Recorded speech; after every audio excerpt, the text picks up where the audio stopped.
Hello and welcome students, আশা করি তোমরা সকলেই খুব ভালো আছো। জ্ঞানজ্যোতি কোচিং সেন্টারের পক্ষ থেকে তোমাদের সবাইকে আরও একবার স্বাগত। তো আমি মীরা ম্যাম, আমি আজ তোমরা যে কোচবিহার পঞ্চানন বর্মা ইউনিভার্সিটি আন্ডারে পড়ছো, তোমাদের 4th semester minor paper Bengali যে রয়েছে সেখান থেকে আজ যে বিষয়টি নিয়ে আমি আলোচনা করব সেটা হচ্ছে লয় বলতে কী বোঝো, লয় কয় প্রকার ও কী কী, এই বিষয়টি নিয়ে কিন্তু আজকের ক্লাসে পুরো ডিটেলসে আমি তোমাদের সঙ্গে আলোচনা করব এবং বুঝিয়ে দেবো। ঠিক আছে, ক্লাসটা শুরু করার পূর্বে আগে খুবই একটা গুরুত্বপূর্ণ ইনফরমেশন জানিয়ে দিয়ে যাই। তোমরা যা ভাবছো এই সেমিস্টারে আমাদের সঙ্গে অনলাইন ক্লাস বা নোটসের জন্য যোগাযোগ করবে তাদেরকে বলে দিই, নিজে দেখো দুটি নাম্বার দেওয়া আছে এখানে। এই নাম্বার দুটি হচ্ছে আমাদের Gyanjyoti coaching centre official helpline number, যে কোনো একটি নাম্বারের মধ্যে কল করে নিয়ে কিন্তু আমাদের সঙ্গে যোগাযোগ করে নিতে পারবে। তার সঙ্গে তোমাদের বিভিন্ন সেমিস্টার কোর্স ফি কী কী আছে সেটা বলে দিচ্ছি। যারা মেজর কোর্সের আছো তাদের জন্য কোর্স ফি আছে 1199, আর যারা মাইনর কোর্সের আছো তাদের জন্য 699। আর আমাদের কোর্সে তোমরা যদি অ্যাডমিশন নাও, যে সুবিধা তোমরা পাবে সেটা হচ্ছে এখানে তোমরা live classes, recorded classes, high কোয়ালিটির নোটস, তার সঙ্গে পাবে তোমরা 100% কমন সাজেশন। সবগুলো সুবিধা কিন্তু তোমরা একসাথে পেয়ে যাচ্ছ। ঠিক আছে, এই ইনফরমেশনই দেওয়া ছিল, কারণ আমি ক্লাসের আলোচনায় চলে যাচ্ছি। দেখো, প্রথমে বলেছি আজকে যে টপিকটা নিয়ে আমি আলোচনা করব সেটা হচ্ছে লয়। এই লয় কাকে বলে, লয় কয় প্রকার ও কী কী প্রকার, ভেদ শ্রেণী বিভাগ নিয়ে, বৈশিষ্ট্য নিয়ে কিন্তু বিস্তারিতভাবে আজকে ক্লাসে আমি তোমাদের সঙ্গে আলোচনা করব এবং বুঝিয়ে দেবো।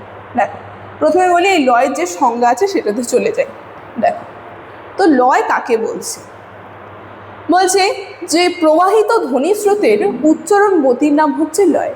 তো আমরা যে ধ্বনি উচ্চারণ করে থাকি তার যে গতি, যদি আমরা বলি যে কোনো একটা ধ্বনি আমরা উচ্চারণ করি বা যে কোনো বাক্যের যে ধ্বনি উচ্চারণ করে থাকি তার যে একটা গতি হয়, সেই গতির নামই কিন্তু লয়।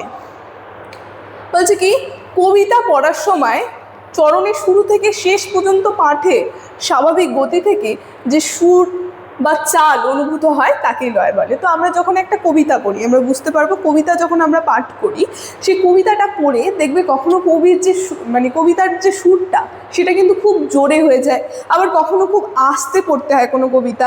তো এই যে একটা আর কি গতি যাচ্ছে, এই গতিটাকে কিন্তু লয় বলে থাকে। ঠিক আছে, তো এই সংজ্ঞাটা নিয়ে আলোচনা করে দিলাম। এখন এর প্রকার ভেদে চলে আসি। এই যে লয় অলঙ্কার যে আছে, লয় যে আছে, এই লয়কে আমরা দেখব 3 ভাগে বিভক্ত করা হচ্ছে। ঠিক আছে, এই লয়ের 3টা প্রকার রয়েছে। প্রথমে রয়েছে ধীর লয়, পরে রয়েছে দ্রুত লয়, তারপরে রয়েছে মধ্যম বা বিলম্বিত লয়। তো লয়ের এই 3টা ভাগ, প্রথম ভাগটা চলে যায়, প্রত্যেকটা সংজ্ঞার উদাহরণ নিয়ে বলে দেবো আমি। যেমন বলেছে ধীর লয়, প্রথমে রয়েছে ধীর লয়। এই ধীর লয় যদি আমরা দেখি, ধীর লয় কোনটাকে বলা হয়, সংজ্ঞাতে বলেছে যে কবিতাগুলির পূর্ণ পর্ব বড় যদি 8 বা 10 মাত্রার, সেগুলি ধীর গতিতে পড়া হয়। ইচ্ছা করলেও কিন্তু তা আমরা দ্রুত চালে পড়তে পারবো না।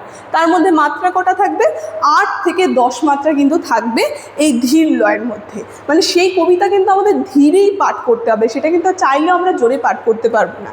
তখন যে লয় হবে সেটা কিন্তু ধীর লয় পড়ছে।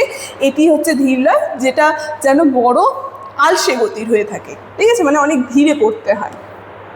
যেমন উদাহরণে দেখো, এখানে বলেছে মহাভারতের কথা অমৃত সমান, কাশিরাম দাস কহে শুনি পুণ্যবান।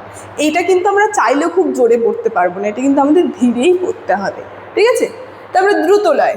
দ্রুত লয়ের সংজ্ঞাতে আমরা কি দেখবো, এখানে বলছে যে কবিতাগুলি পূর্ণ পর্ব ছোট 4 মাত্রার, সেগুলিকে দ্রুত লয় বলা হয়। যেগুলো আমাদের ইচ্ছা করলেও কিন্তু আমরা ধীর গতিতে পড়তে পারবো না, সেটাকে আমাদের আর কি জোরে পড়তে হবে, দ্রুত গতিতে পড়তে হবে, সেটা কিন্তু দ্রুত লয়। নামটা দিয়ে আমরা বুঝতে পারছি যে এই কবিতাগুলো কি আমাদের অনেক জোরে বা জোর গতিতে বলতে আর কি ধীরে আমরা পড়তে পারবো না, দ্রুত আমাদের পড়তে হবে, সেটাকে কিন্তু লয় বলা হয়ে থাকে।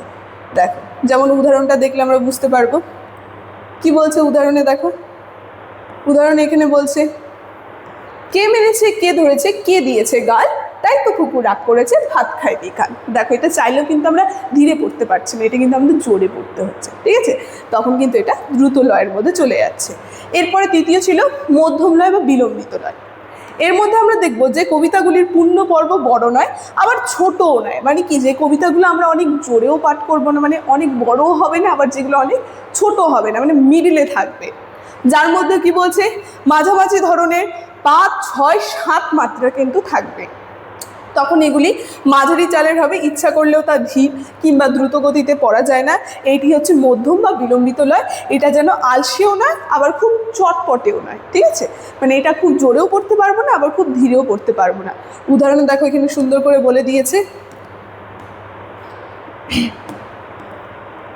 সাগর জলে স্নান করি, সজল এলো চুলে, বসিয়া ছিলে উপল উপকূলে, ঠিক আছে? এই যে এটা আমরা কিন্তু খুব জোরেও পড়তে পারবো না আবার খুব ধীরেও পড়তে পারবো না, ঠিক আছে? তো এটা চলে গেল মধ্যম লয়ের মধ্যে। তো এই যে লয় রয়েছে এই লয়ের ক্লাসটা নিয়ে কিন্তু আজকে আলোচনা আমার এতটুকুনি ছিল, তোমরা পারলে পরে প্রথম থেকে দেখে নিতে পারো। আজকে আলোচনা তাহলে আমি এখানেই শেষ করছি। ভিডিওটি শুরু থেকে শেষ অবধি দেখার জন্য থ্যাংক ইউ।